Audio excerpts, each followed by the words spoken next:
फिर से एक स्ट्रेंथ ऑफ मटेरियल का क्वेश्चन है अपना गेट 2024 का, ठीक है। तो इस पर देख रहे हो स्ट्रेंथ ऑफ मटेरियल का 4 क्वेश्चन है टोटल, ठीक है। ओके, तो सॉल्व किया जाए इसे। यूनिफॉर्मली वेरिंग लोड का बहुत कम क्वेश्चन देखने को मिलता है। जनरली यूनिफॉर्मली डिस्ट्रीब्यूटेड लोड ज़्यादा देखने को मिलता है, ठीक है। तो फिर भी कुछ ऐसा है नहीं कि सॉल्व नहीं हो पाएगा, बहुत टिपिकल है, ऐसा कुछ है नहीं। बेसिक फंडे पे चले तो सॉल्व हो जाएगा, कुछ है ही नहीं। मतलब बेसिक्स अगर आपको क्लियर है, जैसे फॉर एग्जांपल ये क्लैरिटी है कि अगर कोई यूनिफॉर्मली वेरिंग लोड है इस तरह से, जिसका load intensity W kilo Newton पर मीटर है, तो और ये लेंथ L है, ठीक है। तो टोटल जो लोड एक्ट करेगा इस पर हाफ W इंटू L होगा, ठीक है। टोटल इस बीम पे जो लोड आएगा वो इतना आएगा, ठीक है। और मोमेंट कैलकुलेट करने के लिए इस लोड को हम सेंटर ऑफ ग्रेविटी पे मान लेते हैं, सेंट्रॉइड पे मान लेते हैं, इस एज से L/3 डिस्टेंस पे, इस हाइट से, इस लेंथ से L/3 डिस्टेंस पे आएगा, ठीक है। हाफ WL इंटू में L/3, ठीक है। इतने कॉन्सेप्ट का बस ज़रूरत है और कुछ नहीं। एक कॉन्सेप्ट और है कि जहाँ पे भी शियर फोर्स डायग्राम में, ठीक है, जहाँ पे भी साइन चेंज होता है, ठीक है, वो point of maximum bending moment होता है, ठीक है। बस इतना कॉन्सेप्ट अगर पता है, ठीक है, तो ये क्वेश्चन क्रैक हो जाएगा। तो 1200 mm है, मतलब 1.2 मीटर्स है, ठीक है। सबसे पहले अपन लोड निकाल लेते हैं, कितना लोड आ रहा है, ठीक है। और लोड से हम लोग रिएक्शन कैलकुलेट कर लेंगे, हाफ इंटू 100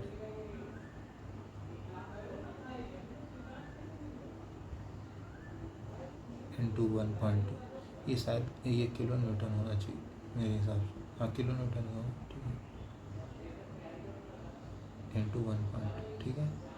तो total load acting on this beam आ जाएगा 50 मल्टीप्लाई बाय 12/10, 60, ठीक है।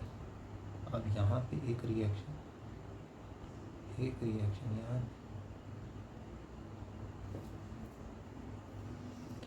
RY1 RY2, हम किसी भी एक तरफ मोमेंट को ज़ीरो कर लेंगे। मान लेते हैं कि हम यहाँ से मोमेंट को ज़ीरो कर रहे हैं। सबसे पहली बात तो ये लोड जो 60 किलो न्यूटन का है, वो यहाँ से 1.2 डिवाइडेड बाई 3 डिस्टेंस पे आएगा, और ये है R1 मानना ज़्यादा बेटर रहेगा। अच्छा, कुछ लोग सोच रहे हैं एक्स में क्यों नहीं आया। देखो भाई, यहाँ पे तो एक्स में आएगा नहीं, ये रोलर सपोर्ट है, ठीक है। इसमें सिर्फ वाई में रिएक्शन आएगा, क्योंकि एक्स में ये कंस्ट्रेंट नहीं है, ठीक है।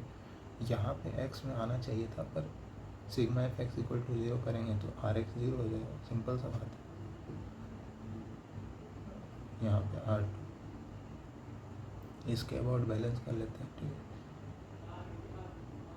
तो इसका तो 0 हो जाएगा, इसका क्या होगा, क्लॉकवाइज एक कन्वेंशन फॉलो कर लेते हैं कि एंटी क्लॉकवाइज को पॉजिटिव मानेंगे, क्लॉकवाइज को नेगेटिव मानेंगे, ठीक है। 60 मल्टीप्लाई बाई 1/2, ठीक है। 60 मल्टीप्लाई बाई, घुमा कैसे रहा है क्लॉकवाइज, माइनस का 60 इंटू,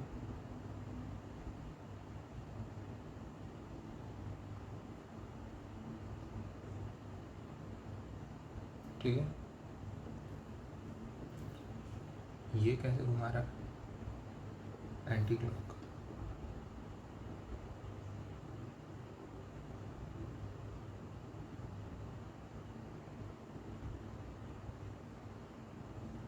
अब यहाँ से R2 निकाल लेंगे, ये कैंसिल हो गया, ठीक है।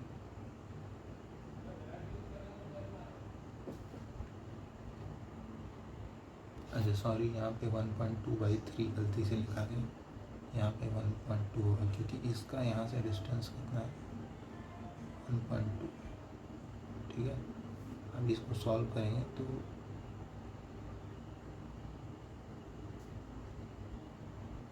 ये आ जाएगा मेरा 40।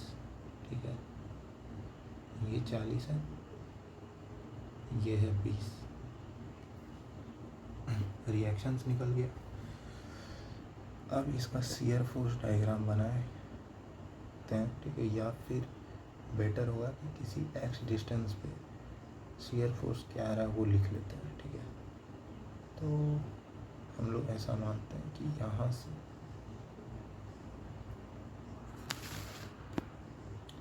एक्स डिस्टेंस पर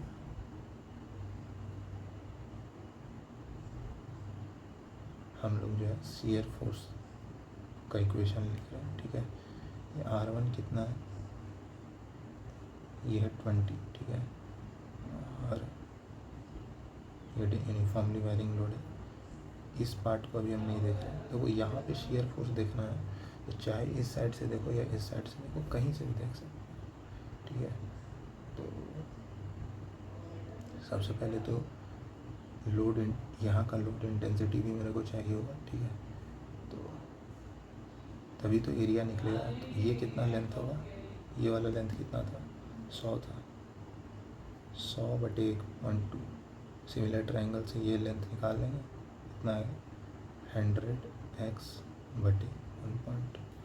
टोटल लोड जो इस पूरे सेक्शन में आ रहा है वो कितना होगा, 1/2 इंटू में 100x/1.2 इंटू में x। ये निगेटिव का नीचे लग रहा है ना, +20। ठीक है, ये है हमारा shear force at any distance x। ठीक है, अब हमको क्या चेक करना है कि ये शियर फोर्स किस पॉइंट पे जाके 0 हो रहा है। तो हम इक्वल टू इसको 0 करेंगे तो 250 क्वाड्रेटिक इक्वेशन बन रहा है, -50x²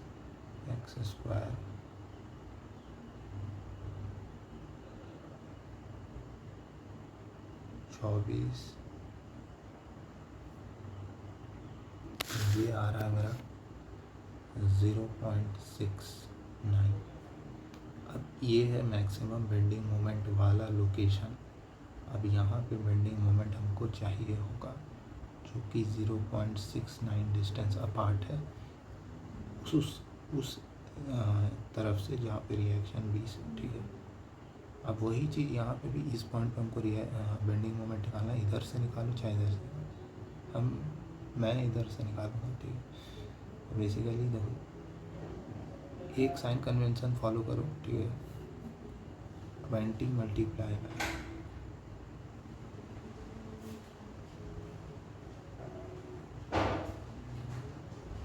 ठीक है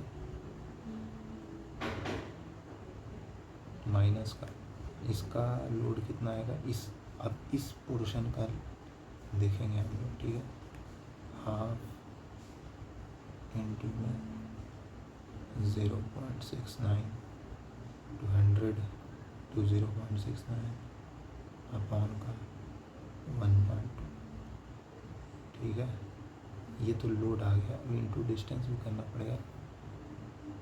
अच्छा, ये कितने डिस्टेंस पे लग रहा है, ये मतलब कहने का मतलब क्या है कि देखो ये 20 और ये लोड जो लग रहा है डेट इज 100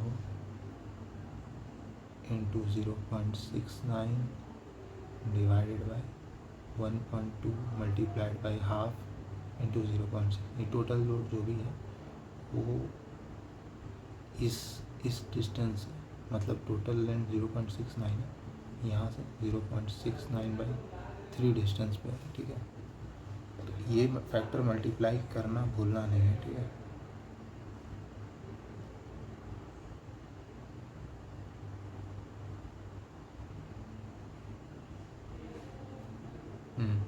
इसको कैलकुलेशन के बाद ये आ रहा है आंसर 9.237। ठीक है, अच्छा सॉरी, न्यूटन मीटर में पूछा हुआ है, तो ऑब्वियसली 60 वगैरह सब जो था शुरू में ये सब किलो न्यूटन में ही दिया रहा, किलो न्यूटन में, न्यूटन में ही, ठीक है, सब चीज़ न्यूटन में है, ठीक है।